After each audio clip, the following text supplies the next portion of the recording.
Un gusto en saludarlos, compañeros, profesionales en ciencias de la salud de la Caja Costarricense del Seguro Social.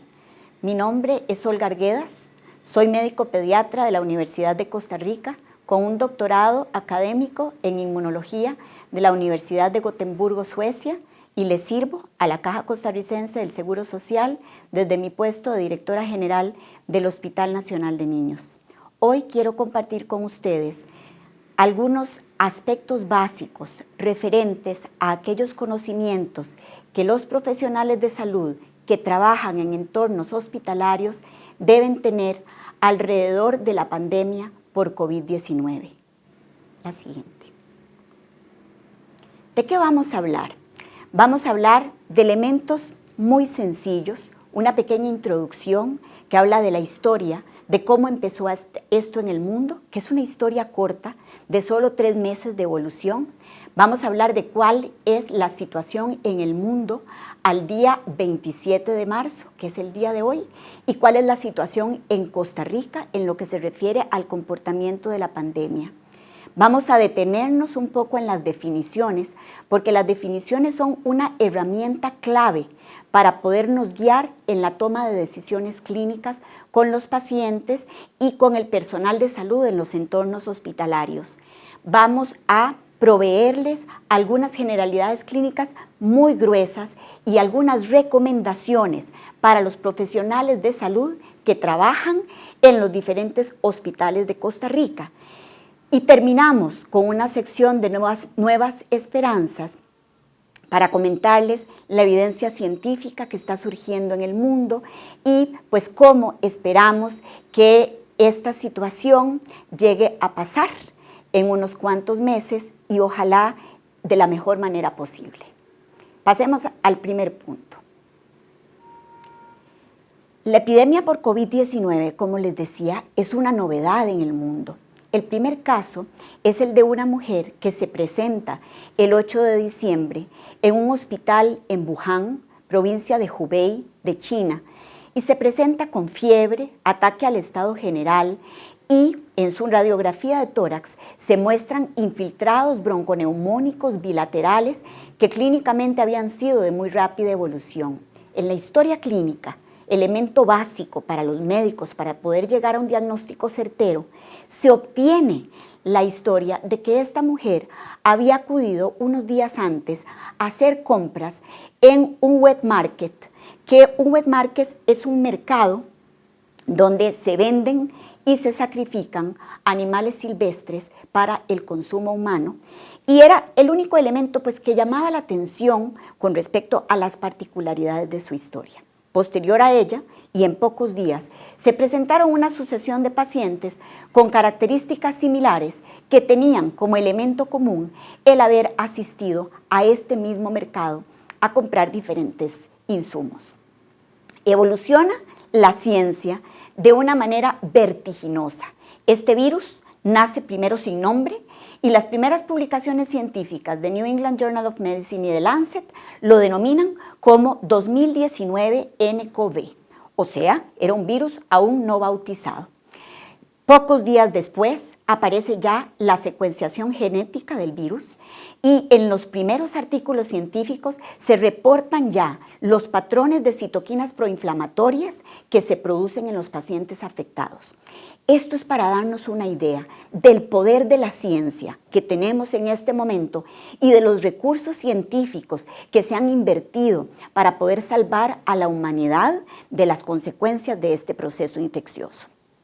Unas semanas después, al virus se le bautiza y le ponemos ya el nombre de COVID-19, que es la nomenclatura que utilizamos en la actualidad. El 11 de febrero, los expertos en taxonomía virológica le ponen el nombre ya de SARS-CoV-2, que es pues, una denominación equivalente a decirle COVID-19. Para efecto de la presente charla, vamos a referirnos al nuevo coronavirus como COVID-19.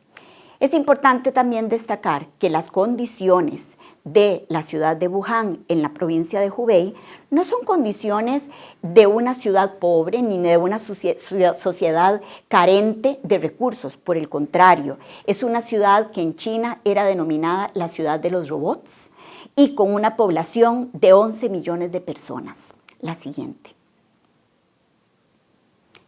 Entonces, aparece este nuevo coronavirus que originalmente era un coronavirus que había existido probablemente desde hace mucho tiempo, pero era un coronavirus zoonótico, lo cual quiere decir que vivía exclusivamente en los animales. Y por razones que en este momento no nos vamos a detener a especular, este virus que infectaba exclusivamente animales, murciélagos concretamente, da un salto y comienza a infectar al ser humano. Entonces, la zoonosis se convierte en una enfermedad humana. Este mismo proceso del salto ya lo habíamos visto con otros coronavirus, como por ejemplo el coronavirus que produce el SARS, que también se llama CoV-1, y el coronavirus que produjo otra entidad que se llama el MERS.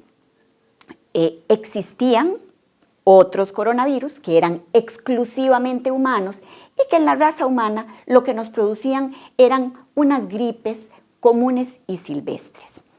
Comparemos un poco cuál es la letalidad, el poder de crear, de generar muerte que producen estos virus.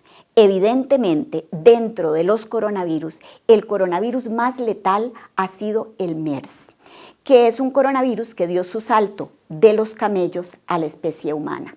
Sin embargo, el comportamiento epidemiológico del MERS fue muy restringido y no se expandió a todos los sitios de la Tierra. Siguiendo en letalidad, tenemos al SARS. El SARS también nos asustó mucho a principios de este siglo. El SARS provenía de otros animales silvestres que se llaman chivetas, que se parecen como a una comadreja, y aun cuando su letalidad era de un 9,6%, se logró dichosamente que se restringiera a ciertas ubicaciones geográficas del planeta. Sin embargo, el nuevo coronavirus, nuestro COVID-19, tiene la característica de que aunque su tasa de letalidad anda en este momento alrededor del 2 o 3%, es un virus tremendamente contagioso. Y esto ha hecho que en pocos meses se haya expandido prácticamente a todos los países del planeta. La siguiente. Así las cosas, conocemos ya bastante acerca del enemigo. El coronavirus es un virus ARN encapsulado que tiene como característica que tiene una glicoproteína en su superficie, que es una glicoproteína espiculada que le da el aspecto de una corona. Esta glicoproteína es la que se pega a algunos receptores que tenemos en nuestra vía aérea y esa unión de la glicoproteína con el receptor desencadena un proceso inflamatorio que en algunas personas tiene un comportamiento leve, en otras personas tiene un comportamiento moderado, en otras personas tiene un comportamiento grave y en otras personas tiene un comportamiento crítico que obliga a tenerlas en una unidad de cuidado intensivo. Como les decía previamente, al coronavirus se le conoce más o menos desde el año 1930 y conocíamos ya con nombres y apellidos 4 coronavirus humanos que no nos preocupaban mayormente y que algunos de los hospitales nacionales podíamos detectar a través de pruebas de laboratorio cuando teníamos un paciente con una infección de la vía aérea superior.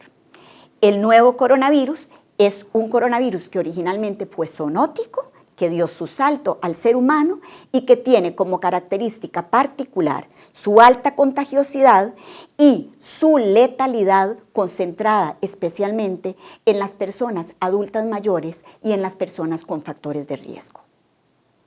La siguiente. Así las cosas, este coronavirus ha creado una situación de emergencia mundial, ha creado una pandemia y los datos del día de hoy nos muestran que hay más de 500,000 de personas en el mundo que en este momento han adquirido y reportado la infección. De este 500,000 de personas tenemos ya 2 desenlaces que podemos determinar. Hay 25.045 personas que han fallecido debido a COVID-19 y hay 128.706 personas que ya se han recuperado. La siguiente.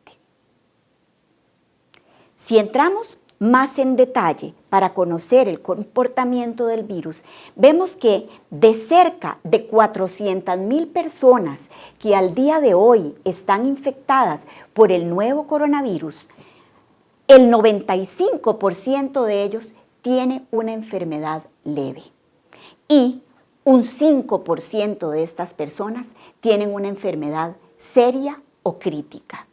También de las cerca de 150,000 personas que ya tuvieron un desenlace en relación con la infección por COVID-19, un 84% de las personas ya se han recuperado y han sido dadas de alta del cuidado en salud y ha habido un 16% de personas que han fallecido.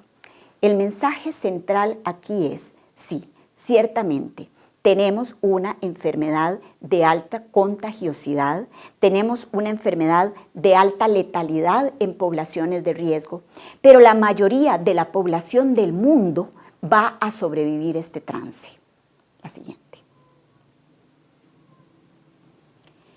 Tenemos que decir que los datos recientes de la epidemiología global nos muestran que la mortalidad estimada por la Organización Mundial de la Salud para el principio de este mes, para el nuevo coronavirus, es alrededor de un 3%. También tenemos que decir que la mortalidad por coronavirus puede tener variaciones importantes aún dentro de un mismo país.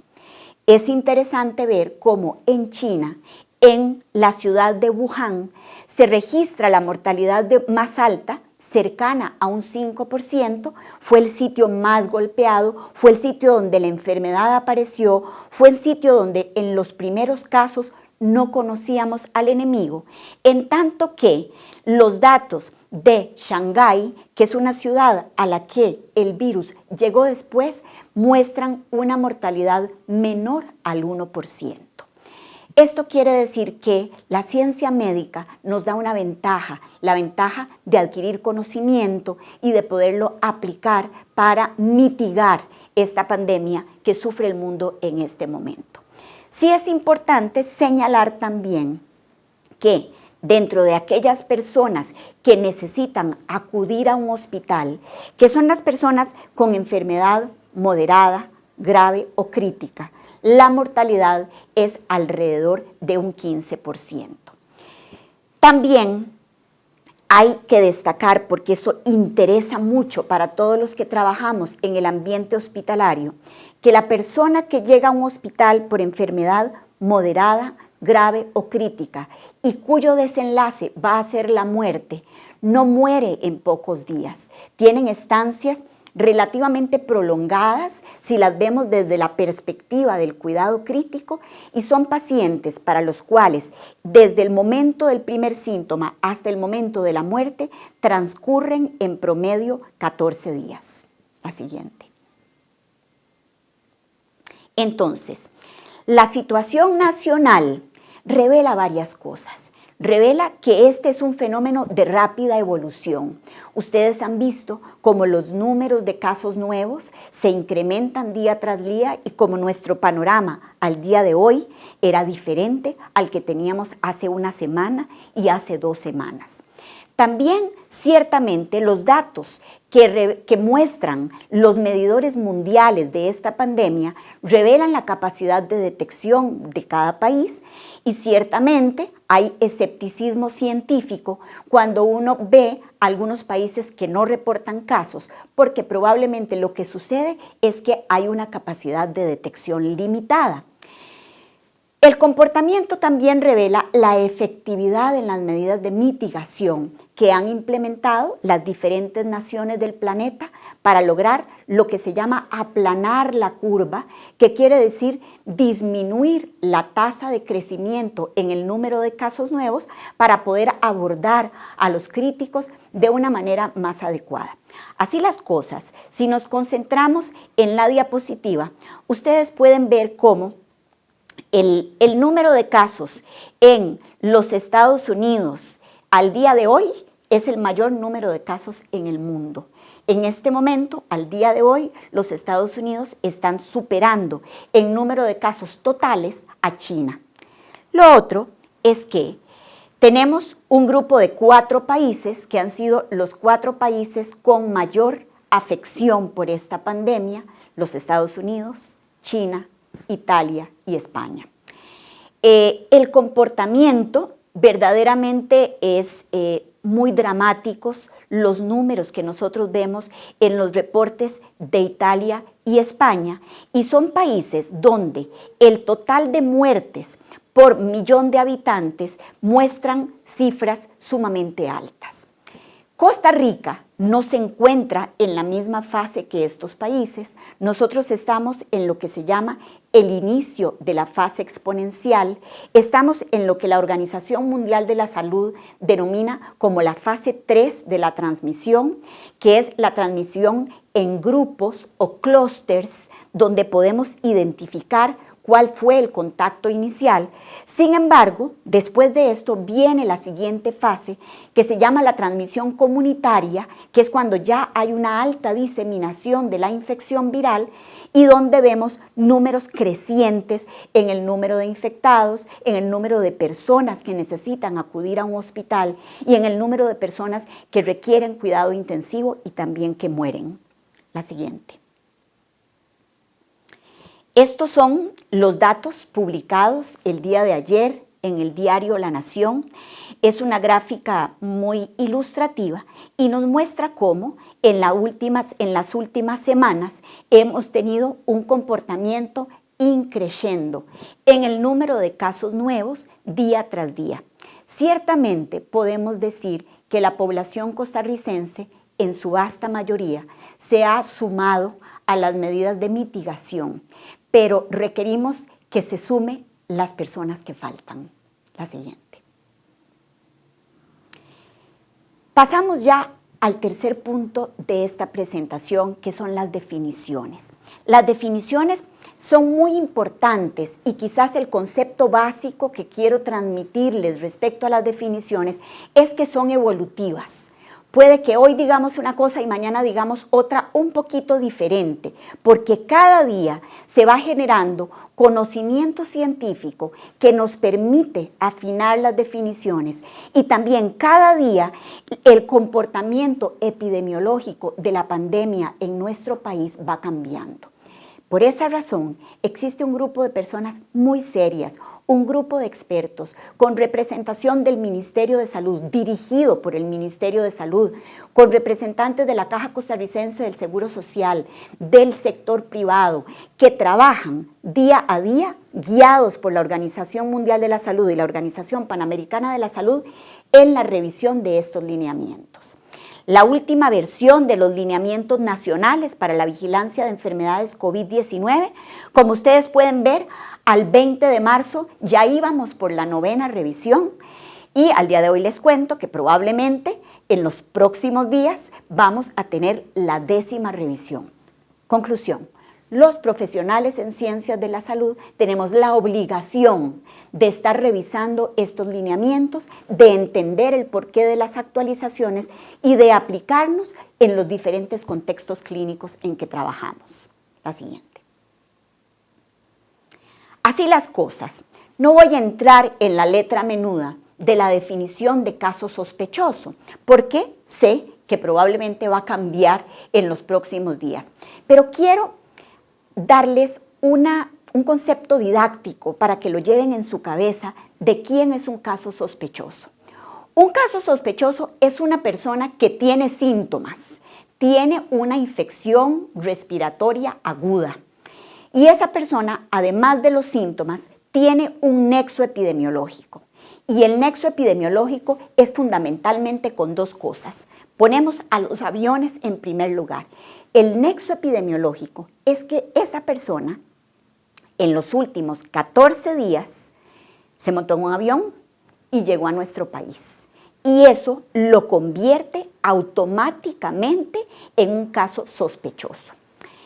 El segundo nexo epidemiológico es la persona, y nos vamos a ubicar en el último recuadro, que también en los últimos 14 días, antes de que empieza con síntomas respiratorios, tuvo contacto con una persona confirmada como positiva por COVID-19 o que ya fue estudiada y está esperando el resultado de los exámenes, que es a lo que nosotros estamos denominando un caso probable.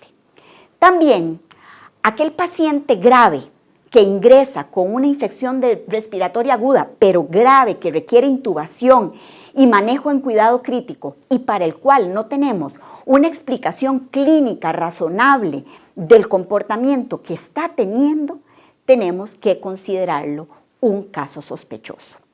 La siguiente. El caso confirmado. Concentrémonos también en la ilustración.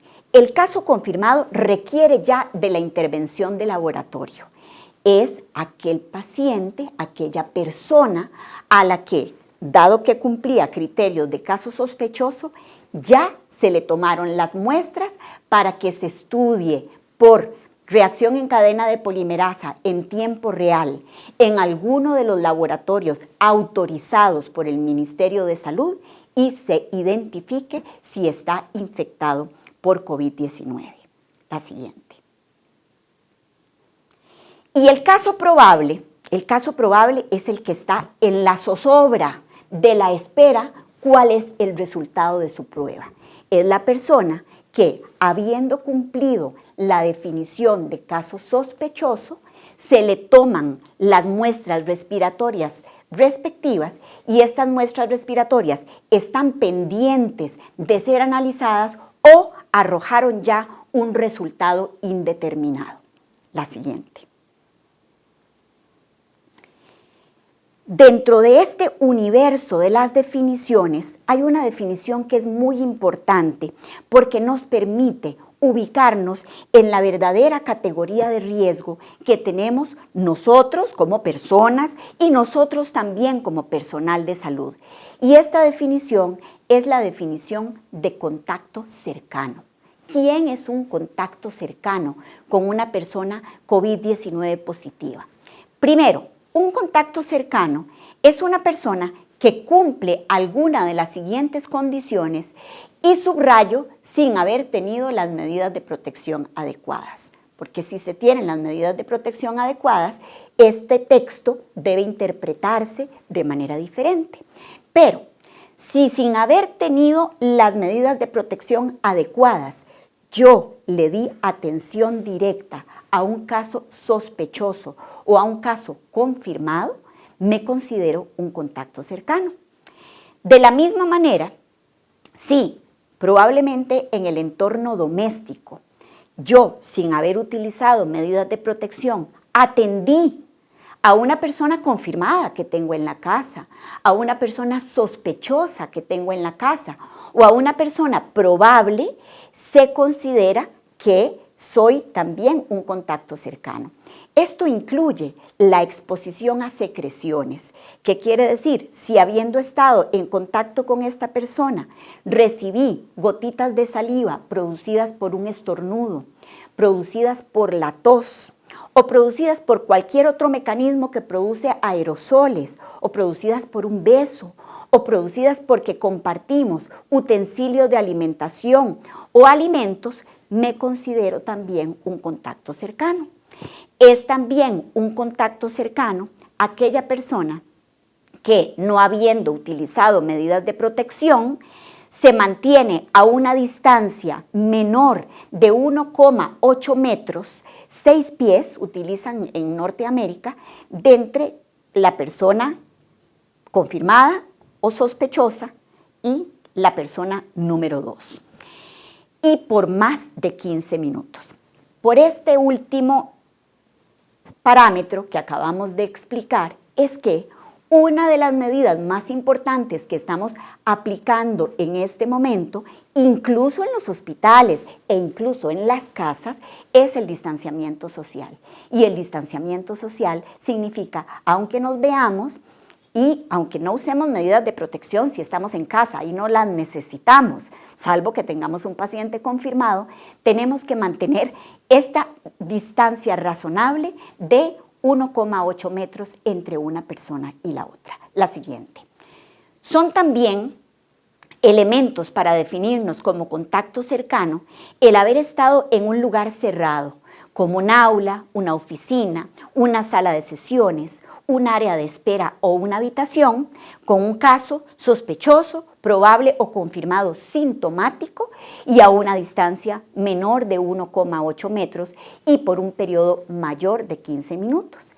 Y esta es la razón por la cual en este momento hemos exhortado en todos los hospitales a que no se realicen reuniones presenciales, a que las actividades se realicen utilizando la tecnología que dichosamente tenemos ya disponible, a las recomendaciones respecto al uso correcto de un elevador, donde no deben ir más de 2 personas. En el entorno de un avión, por eso los aviones se volvieron en vehículos pues tan complejos y peligrosos en estos días, porque en el entorno de un avión consideramos que es contacto cercano los pasajeros que están situados en el radio de 2 asientos hacia adelante y hacia los lados del asiento en que nosotros estamos. Y consideramos también contacto cercano a la asistente de vuelo que nos brinda la atención al pasajero en un contacto, en una distancia menor a 1,8 metros. En los autobuses la situación es compleja, porque en los autobuses se debe respetar de manera ideal esa separación de 1,8 metros entre un pasajero y otro, cosa que a veces es difícil de concretar desde el punto de vista práctico en Costa Rica. La siguiente. ¿Por qué nos hemos detenido tanto en estas definiciones? Porque el manejo es diferente. Es diferente para los contactos de casos confirmados, los contactos de casos probables y los contactos de casos sospechosos, y sobre todo es diferente para aquellas personas que no son contacto, pero que están muy asustadas en este momento. La siguiente. Así las cosas. Vamos a verlo también en términos muy generales. Los contactos de un caso sospechoso que no presenten síntomas no se van a aislar. Simplemente se les hace vigilancia de la salud.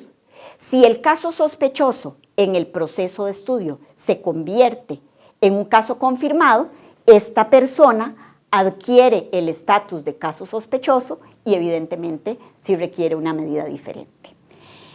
Si también esta persona, que es un contacto de caso sospechoso, inicia síntomas, en ese caso a esta persona inmediatamente la vamos a mandar a un confinamiento de 14 días. La siguiente. Los contactos de caso confirmado tienen un comportamiento totalmente diferente. El contacto de caso confirmado, tenga o no tenga síntomas, tiene que irse a su casa y guardar aislamiento obligatorio por lo menos durante 14 días.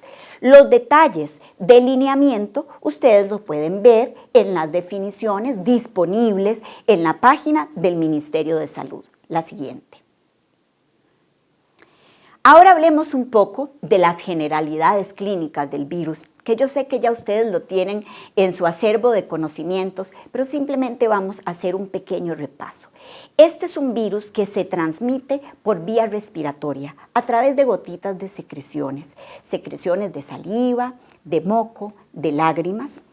Se transmite también por contacto, porque si nos tocamos la cara, alguna de las mucosas que contienen estas secreciones y luego tocamos una superficie, el virus puede sobrevivir varios días en diferentes superficies y las superficies se convierten en focos de transmisión para otra persona. Existe la posibilidad, pero aún no la evidencia científica dura, de que el virus también pueda transmitirse por vía aerógena. ¿Cuál es el periodo de incubación? El periodo de incubación del virus se dice que puede ser de 2 a 14 días. Y esto extrapolado del conocimiento que tenemos de SARS y que tenemos de MERS. Las manifestaciones clínicas son variables. al principio se parece mucho a cualquier otra infección de vías respiratorias superiores, pero el conocimiento que hemos tenido, sobre todo a partir de los contactos académicos que hemos tenido con China, nos dicen que el signo pivote es la fiebre. Alrededor de un 90% de los pacientes tienen fiebre. Incluso en China, las clínicas en los primeros niveles de atención que se implementaron para detectar los casos nuevos se llamaban clínicas de fiebre. El segundo síntoma más importante es la tos. Alrededor de un 76% de los pacientes presentan tos. Es una tos insidiosa que al principio es una tos seca que va aumentando en intensidad y alrededor de la mitad de los pacientes pueden tener algún grado de disnea. Mialgias, fatiga, ataque al estado general se presentan en un 40% de los casos y se ha descrito que alrededor del 30% de los pacientes pueden tener síntomas gastrointestinales, principalmente diarrea. Con respecto a la diarrea, vale aclarar, hace unos días comentaba yo con unos colegas que se había aislado ARN viral en las heces de los pacientes y que teníamos que tener cuidado con la potencial transmisibilidad a partir de materia fecal. Sin embargo, se sabe ya que ese ARN viral que se excreta en heces tiene poco poder de contagiosidad, prácticamente nulo. Hay otros síntomas que han aparecido en la literatura científica como la disfagia, la hiposmia, la anosmia, la disgeusia, la inyección conjuntival, que son síntomas interesantes que nos pueden ayudar a orientarnos en un paciente, pero ciertamente son síntomas inespecíficos que solemos ver en un sinnúmero de cuadros respiratorios producidos por otras etiologías. La siguiente. Hay algo muy importante que yo les tengo que decir como pediatra. Yo estoy hablando de este tema porque, gracias a Dios, he podido concentrarme en estudiar el tema exhaustivamente, aunque todos los días tengo algo que aprender, y porque he tenido la posibilidad, a través de la Caja Costarricense del Seguro Social, de tener varios contactos con expertos de China que nos han transmitido sus conocimientos de manera muy generosa. Y además porque pienso que el Hospital Nacional de Niños, Dios primero, no va a ser fuertemente golpeado por esta pandemia y entonces pienso que nuestra obligación es ayudarle a los otros hospitales. Y lo pienso no como una ocurrencia, sino basado en el comportamiento epidemiológico que ha tenido la pandemia por COVID-19 en el mundo. Cuando empezaron a aparecer los primeros reportes en el mes de enero, yo me preguntaba, ¿y por qué no me dicen nada de la población pediátrica? ¿Por qué en Wuhan no dicen cuántos pacientes menores de 15 años han tenido con la enfermedad? Bueno, porque eran muy pocos. Y no aparecieron reportes hasta tardíamente en enero de un niño que se infectó a partir de sus padres y que el niño estaba totalmente asintomático. Entonces, estos reportes de Wuhan se repitieron exactamente iguales en Shanghái, donde el número de niños afectados por la infección que tuvieron que acudir a los servicios de salud por síntomas moderados, graves o críticos fue prácticamente nulo. Veamos los datos muy interesantes del día de ayer, reportados de España, donde ustedes pueden ver ya gráficamente que el número de casos en menores de 2 años es sumamente pequeño, tanto para hospitalizados como para no hospitalizados, prácticamente inexistente en el grupo de niños entre 2 y 4 años y en el grupo entre 5 y 14 años hay un pequeñísimo reporte y los pacientes evolucionan de manera positiva en el hogar sin tener que admitirse siquiera en un hospital. Esta es una infección particular, pero es particularmente benévola en el paciente pediátrico. Razón por la cual, en este momento, nuestras preocupaciones tienen que estar concentradas en la población adulta, especialmente en aquellos que tienen factores de riesgo, hipertensión arterial, diabetes mellitus, cardiopatías, enfermedad pulmonar crónica o condiciones de inmunosupresión y en las personas adultas mayores. El otro dato importante es que si ciertamente los niños no se han visto afectados por esta enfermedad, sí son portadores del virus y por esa razón tenemos que tener cuidado de que no lo transmitan a los otros adultos de su casa y mucho menos a los adultos mayores. En este escenario, entonces, las autoridades de salud de varios países del planeta han recomendado que en la medida de lo posible en las diferentes familias, las personas mayores de 65 años deben de estar separadas en su sitio de residencia de las personas menores de 15 años. La siguiente. Y así las cosas, pasemos a algo que es verdaderamente muy importante. En los hospitales todos estamos muy preocupados y en mayor o menor grado el sentimiento de miedo invade a muchas personas porque el personal de salud está en riesgo al tener que proveer atención a pacientes positivos, especialmente a pacientes positivos en estado crítico. El profesional de salud requiere de medidas de protección personal adecuadas según su nivel de riesgo para estar seguros que ninguno de nuestros compañeros en todo el país adquiere una infección en el ejercicio de sus labores. Así las cosas, la tasa de infecciones del personal de salud también es muy susceptible a variaciones.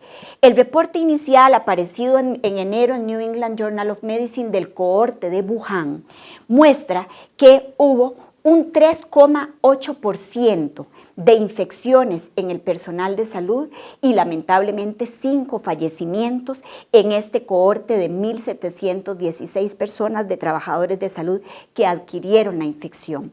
Pero tenemos que pensar que Wuhan fue el escenario más catastrófico, donde no conocían al principio lo que sucedía y donde tuvieron que implementar las medidas sobre la marcha. En Shanghái, los datos son diferentes. En un contacto que tuvimos en esta semana, nos informaban las autoridades de Shanghái que ellos no han tenido infecciones graves del todo en el personal de salud. ¿Por qué? Porque han utilizado adecuada y racionalmente las medidas de protección personal. La siguiente. Así las cosas. En el entorno hospitalario, claro que todos tenemos que concentrar esfuerzos para proteger a nuestro personal de salud, para que nadie se nos enferme en la misión de brindar la atención a los pacientes y para que estas medidas se apliquen de una manera racional y correcta. Así las cosas, tenemos que tener muy claro esto. El riesgo de contagiosidad de un paciente parece relacionarse directamente con la gravedad del paciente. Los pacientes leves, por lo general, tienen menos excreción viral en secreciones. Los pacientes graves, con la evidencia científica que tenemos al día de hoy, tienen mayor excreción en secreciones. Así las cosas. En nuestros grupos de trabajo tenemos que hacer esfuerzos especiales por proteger al personal que trabaja en servicios de emergencias brindando cuidado directo a los pacientes, que trabaja en unidades de cuidado intensivo brindando atención directa a los pacientes, a los especialistas en infectología que también eventualmente brindan cuidado directo a los pacientes. Hay algunas modalidades de ventilación en el paciente que tiene problemas ya de saturación de oxígeno que están en discusión y se piensa que aquellas modalidades como por ejemplo la utilización de cámaras de alto flujo u otras modalidades de ventilación no invasiva tienen que hacerse con las debidas medidas de precaución porque pueden producir fenómenos de aerosolización que aumentan el riesgo al personal de salud. Tenemos que recordar que el paciente COVID-19 positivo, especialmente el grave y el crítico, requiere ser ubicado en una estancia individual, a puerta cerrada, idealmente con presión negativa. Sabemos que en el sistema hospitalario la presión negativa está restringida para muy pocos sitios del país, pero puerta cerrada con una zona Y esta zona donde está el paciente ubicado se llama la zona caliente. De manera adyacente debe haber una zona tibia, que es aquella zona donde el personal de salud se quita la indumentaria y se hacen las debidas medidas de higiene de lavado de manos. La siguiente. Así las cosas. Cuando estamos guiados por el miedo y no guiados por la información, todos queremos andar los equipos de protección personal de alto rendimiento, pero eso no tiene sentido, no tiene lógica y además no hay suficientes equipos para que todos andemos con toda esta indumentaria en ningún hospital del mundo. De manera que la utilización de equipos de protección personal tiene que ser diferenciada y diferenciada según las áreas de riesgo. Hay áreas dentro de un mismo hospital que son áreas de alto riesgo, por ejemplo, el cuarto de cuidado intensivo donde se mantiene un paciente positivo, y muy diferente a eso puede ser, por ejemplo, las oficinas administrativas en nuestros hospitales. De tal manera que las medidas de más alto rendimiento tienen que aplicarse en el cuarto de cuidado intensivo, pero no son razonables en las oficinas administrativas. Además, sabemos que existen problemas para la suplencia a nivel mundial, porque esta es una crisis mundial de algunos de estos implementos. Entonces, dentro del entorno hospitalario, toca hacer un llamado a la razón y toca de entender que las prioridades del equipo de protección personal la tienen en este momento las personas que están en las áreas COVID, ubicadas por lo general en los servicios de emergencias, en los servicios de cuidado crítico y en los servicios de infectología. Así las cosas, todos los hospitales tienen que hacer un mapa de sus zonas y clasificar cuáles son sus zonas calientes, cuáles son sus zonas frías, cuáles son sus zonas tibias y aplicar las medidas de protección personal según sea el caso. La siguiente.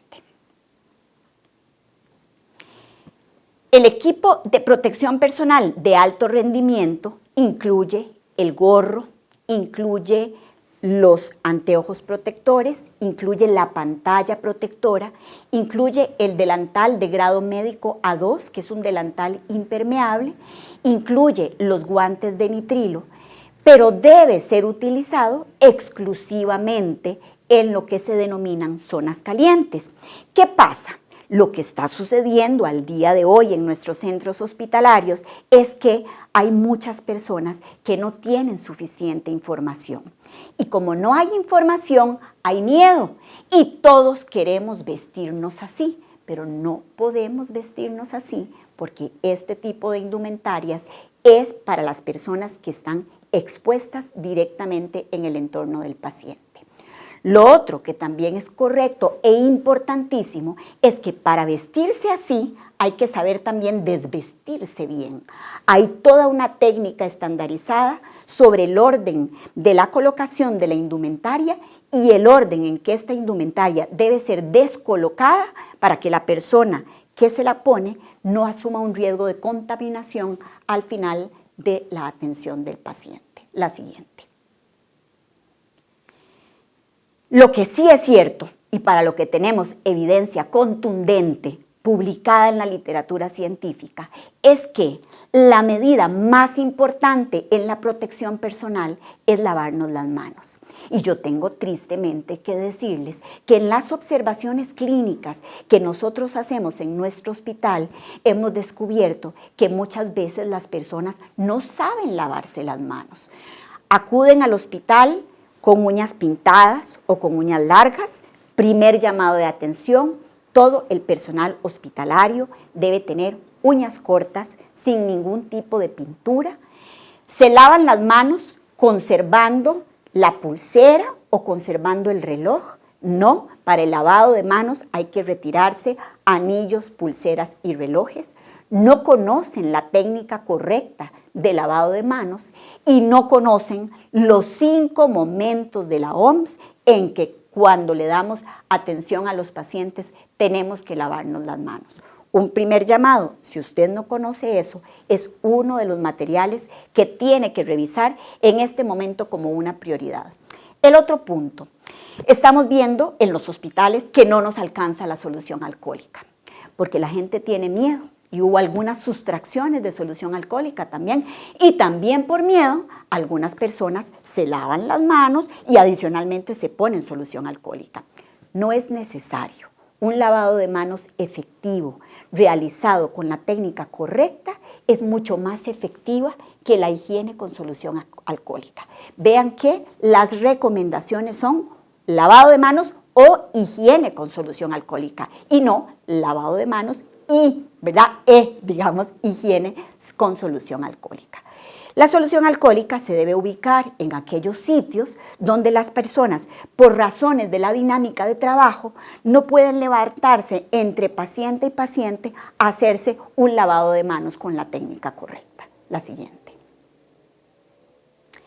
Quiero hacerle propaganda al material que fue publicado por la Caja Costarricense del Seguro Social como un video educativo el día 25 de marzo. Es un video educativo impecablemente ejecutado donde explica claramente la forma de quitarse y ponerse el equipo de protección personal y los insto, por favor, a que lo revisen. La siguiente. También tenemos disposiciones institucionales sumamente detalladas. Yo sé que esta es una diapositiva muy poco recomendable, pero es importante que ustedes sepan que el CCO de la gerencia médica ha emitido ya la recomendación técnica para el uso de equipo de protección personal en esta pandemia por COVID-19. Es una recomendación técnica muy robusta donde especifica en cuáles áreas tenemos que usar cubrebocas, en cuáles áreas tendremos que usar guantes, en cuáles áreas tendremos que usar delantal de grado médico, y esto según también el contacto con el paciente, la distancia y la forma de interacción que tenemos con el paciente. La siguiente. Y una de las preguntas más comunes que nos surgen es ¿y cuándo tiene que usar mascarilla el público en general? Esta pregunta es muy válida porque las personas han obtenido esta información muchas veces a través de noticias internacionales donde ven a los ciudadanos pues, comunes y corrientes caminando por la calle en ciudades populosas utilizando mascarillas quirúrgicas. Bueno, tenemos que decirles que estas recomendaciones son las recomendaciones que extrajimos de las conversaciones con China que hemos tenido en la última semana. La mayor parte de las veces la mascarilla no se necesita, ni en la casa ni en las áreas abiertas. Lo que necesitamos solamente es guardar la distancia, 1,8 metros entre persona y persona, en el entorno doméstico donde no hay personas enfermas o en los sitios abiertos donde vamos a mantener la distancia, no requerimos utilizar una mascarilla. Lo otro es que la mascarilla puede tener sus peligros porque si se usa mal, como lo he visto yo varias veces, incluso en reuniones con profesionales médicos, si se usa mal, es decir, si se usa debajo de la nariz y no cubriendo la nariz, o algunas veces en el cuello, lo que produce es una falsa sensación de seguridad de que estoy protegido sin estarlo y produce también, se convierte la mascarilla en una fuente de contaminación, en un fomite que después coloco en una superficie y puede más bien convertirse en un elemento deleterio en lugar de ser un elemento beneficioso. Bueno, ¿cuándo sí debemos utilizar la mascarilla? Debemos utilizar la mascarilla en reuniones, cuando vamos a estar en un espacio cerrado y es inevitable tener una reunión con más de 10 personas, algunos dicen que 5, es preferible utilizar una mascarilla. Ese es un escenario. Cuando vamos en un elevador, en aquellas personas que viven en un condominio, que usan el elevador, y es un elevador usualmente pequeño que no permite la distancia de 2 metros, deben utilizar una mascarilla. En vehículos públicos, cuando vamos en el bus y en el bus no tenemos la garantía de tener al siguiente ser humano a un radio mayor de 1,8 metros, ahí también tenemos que utilizarlos. Cuando vamos a tener una interacción cara a cara, también requerimos una mascarilla, o en las zonas de riesgo de los hospitales. Y vean qué interesante, en este momento no todas las zonas de los hospitales son de riesgo. Habrá zonas en que sí, por ejemplo, en los sitios donde se manejan pacientes inmunocomprometidos, y habrá zonas en que no. Para aquellos, la siguiente, para aquellos que les gusta más ver esta información en inglés y digamos que tienen cierto escepticismo de la información que les estoy transmitiendo a partir de las conferencias con China, los insto a que entren en la página del CDC y busquen específicamente las indicaciones que da el CDC de Atlanta en relación con el uso de mascarillas en el público, que son absolutamente coincidentes con las que les acabo de decir. Le agregan un elemento interesante. Si usted está enfermo, si usted está con mocos, no sabe qué tiene, pero no viajó, no tiene ningún nexo epidemiológico, póngase una mascarilla para no enfermar a las demás personas. Y si usted no está enfermo, pero va a cuidar a una persona que sí lo está, también en ese caso, aunque sea público en general, póngase una mascarilla. La siguiente. Bueno, y terminamos ya hablando de nuevas esperanzas. Nuevas esperanzas están apareciendo todos los días. Estamos leyendo, estudiando, trabajando en equipo para ofrecer las mejores alternativas que podamos, pero ciertamente lo más importante son las medidas de contención. Las medidas de contención que Costa Rica ha aplicado de manera muy acertada, con la guía de nuestras autoridades de salud, y nos corresponde ahora a nosotros como ciudadanos, como profesionales en salud, responder de una manera adecuada. ¿Qué es lo que pretenden las medidas de contención? El término técnico es ralentizar la curva, que quiere decir que el número de personas que se enfermen a lo largo de un lapso de tiempo mayor y que no lo hagan con un ascenso súbito. ¿Qué pasa cuando se sufre un ascenso súbito en el número de casos? Cuando la transmisión se sale de control. Lo que pasa es que esto sobrepasa la capacidad del sistema de salud y vemos entonces los cuadros desgarradores que hemos testificado, procedentes, por ejemplo, de países como España y como Italia. Nosotros estamos haciendo el esfuerzo institucional por aumentar la capacidad de camas de cuidado intensivo, pero este esfuerzo tiene que ser paralelo al esfuerzo para garantizar la presencia de equipos de protección personal y brindar la educación adecuada, y también al esfuerzo por aplicar nosotros mismos, por predicar con el ejemplo en lo que se refiere a todas las otras medidas para la mitigación de la curva. Lavarnos las manos, seguir el protocolo de estornudo, mantener el distanciamiento social, sectorizar a los niños y a los adultos en sitios separados, son medidas que son válidas para todos. La siguiente. Así las cosas. Es cierto que todos los días, cuando vemos al mediodía las noticias donde nos informan el número de casos nuevos y el comportamiento de la pandemia, nos preocupamos porque día tras día los números ascienden. Sin embargo, si logramos mantener que este ascenso se convierta en un ascenso lento y controlado, las posibilidades que tenemos de mitigar el comportamiento de esta pandemia en Costa Rica son muchísimo mejores. Esta diapositiva la uso para ilustrar un concepto que se llama el R0 en epidemiología. El R0 en epidemiología significa la capacidad que tiene una persona de infectar a otra, y hay algunas enfermedades, como por ejemplo el sarampión, en la cual una persona enferma a otras 35, tiene una contagiosidad altísima. El COVID-19 tiene una contagiosidad que se ha visto que una persona enferma en promedio a otras 4, y esas 4 siguen multiplicando el proceso. Cuando se toman las medidas de mitigación, distanciamiento social, lavado de manos, protocolo de estornudo, etcétera, se logra bajar el R0.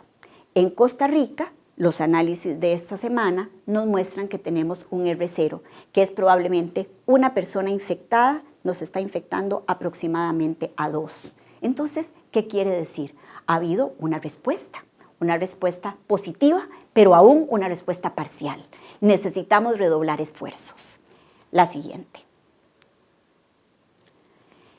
Uno de los esfuerzos más notables que ha hecho la institución es el de la instauración de tratamiento temprano para aquellas personas diagnosticadas como positivas o como sospechosas, tanto sintomáticas o asintomáticas, para tratar de disminuir la progresión de la enfermedad.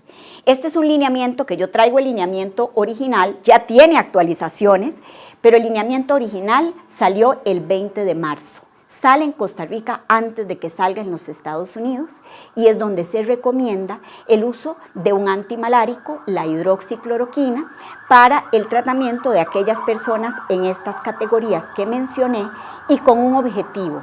El objetivo es, basados en la experiencia de Shanghái, tratar de evitar la progresión de los casos leves a ser moderados o severos.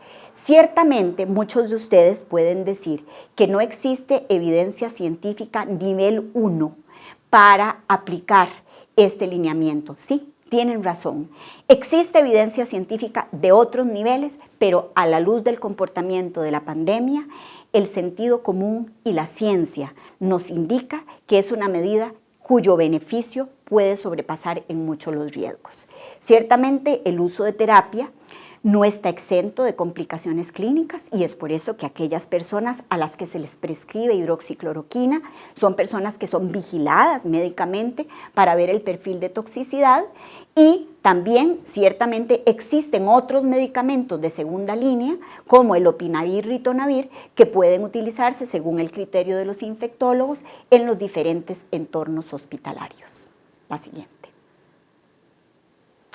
Y también vamos a dar una buena noticia. La buena noticia es que quedarse en casa es muy efectivo.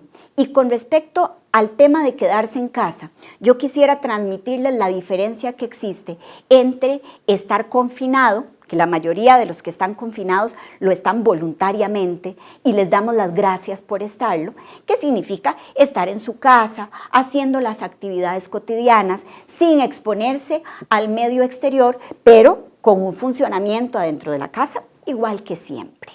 Y nosotros les agradecemos a los que se quedan en casa cuando su casa tal vez no tiene las condiciones ideales para vivir y aún así están haciendo el sacrificio de quedarse ahí. Hay personas que se quedan en casa y su casa es una casa pues muy cómoda y hay otras que la casa no es tan cómoda y aún así están haciendo el esfuerzo. Esos merecen especial agradecimiento. Una cosa totalmente diferente es el aislamiento domiciliario. El aislamiento domiciliario es el que están viviendo aquellas personas que están confirmadas y que le dicen, le vamos a dar permiso de irse a su casa porque no tiene síntomas o tiene síntomas leves, pero esa persona debe estar sola en una habitación con la puerta cerrada, idealmente evitando que el resto de los miembros de la familia tengan contacto con él, ojalá haciendo él o ella misma la limpieza del entorno en que está.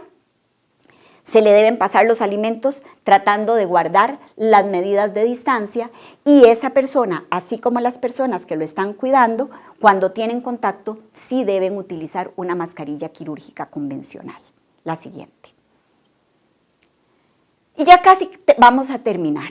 Yo sé que son días muy difíciles, pero no podemos perder la objetividad. Esto es una gráfica muy interesante del comportamiento de la pandemia por COVID-19 en Shanghái. Una de las primeras cosas que nos dijo uno de los expertos chinos con los que dialogamos en la presente semana es que él entendía que estábamos nosotros muy preocupados, pero que tuviéramos una certeza que esto iba a pasar. Esto no es para siempre. Y bueno, en este gráfico ustedes pueden ver cómo las barras rojas revelan el número de casos nuevos confirmados. En Shanghái, el pico de casos confirmados se vivió a mediados de febrero. Las barras verdes revelan el número de casos nuevos recuperados, que ustedes ven que ya en la segunda quincena de febrero en China, en Shanghái, el número de casos recuperados es mucho mayor que el número de casos nuevos que aparecen. También nos sorprendieron con la buena noticia de que tenían, para el día en que nos reunimos por teleconferencia, ya 2 semanas de no tener casos nuevos confirmados. La siguiente. Así las cosas, estimados profesionales hospitalarios de ciencias de la salud, la exhortación hacia ustedes es en qué zona en esta pandemia de COVID-19 vamos a decidir vivir. Porque hay una primera zona que se llama la zona de miedo. En la zona de miedo se tiene muy poca información y las personas entonces hacen compras de pánico sin importarles el acceso a los productos hacia las demás personas, se enojan muy fácilmente y atesoran o acumulan una serie de cosas innecesarias en el hogar o en el hospital. Después de eso nos movemos a una segunda zona que se llama la zona de aprendizaje, donde reconocemos con humildad que el único antídoto del miedo para los profesionales de ciencias de la salud es el conocimiento. En la zona de aprendizaje, entonces, empezamos a soltar el control, dejamos de bajar el consumo de noticias negativas y de chats y de chismes y de comentarios que son innecesarios y reconocemos que somos un equipo y que estamos todos tratando de dar lo mejor para salir bien de una situación complicada. Bueno, y yo quisiera que todos los profesionales en ciencias de la salud estuviéramos ya en la tercera zona, que es la zona de crecimiento, donde estamos pensando en los demás compañeros de nuestro sistema de salud, estamos estudiando para ver cómo podemos ayudar, estamos encontrando un propósito constructivo para cada día en que nos estamos presentando a trabajar en los hospitales, agradecemos los aportes que nos hacen todos los colaboradores y vivimos en el presente. La siguiente. Yo los llamo a todos a vivir en esta última zona, a tratar de dar lo mejor, a tratar de encontrar el sentido de la vida en esta oportunidad tan particular que se nos está presentando, en encontrar el motivo por qué nos hicimos profesionales en ciencias de la salud, que es esencialmente para servir. Ciertamente, apoyo de manera absoluta la aplicación de las medidas de protección personal de una manera racional y zonificada según riesgo. Les doy las gracias a ustedes por haberme atendido en esta conferencia y un agradecimiento muy especial a la República de China por el conocimiento que nos ha compartido en los días recientes.